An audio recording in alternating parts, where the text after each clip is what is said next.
大家问千万字，逐工要甲大家做伙来捌一日。昨昏跨年暝，真侪人去听跨年演唱会，拢会穿道具。说来今仔日是元旦，一年新的开始。咱知讲日本会用到真侪用具来迎接新年，像讲有人会伫咧门口口插青仔树的树枝，就是要请年神伫咧门口口落车来保庇。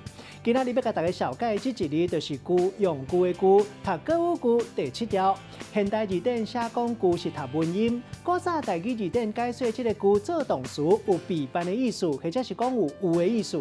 像讲若是有写名，咱讲是句名。咱现代用作名词较济，像讲器物，咱讲是器具、道具。若做田的工具就是农具，读册写字需要用的物件就是文具。若厝内所用的器具就是家具。这里白音读做库，这是读白音，也就是算物件的单位。像讲一库棺材，一库尸体，有人讲读做工具，读工具。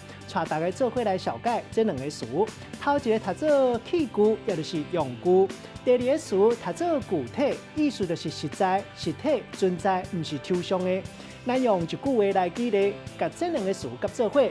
譬如讲，这幅图正具体记录过去农村做田的生活，会用到的农具甲生活器具，互咱了解过去庄稼所在真实的生活情形。今仔日小解这一日读做句，这是文音；另外一个白音读做句，提供予观众朋友来参考。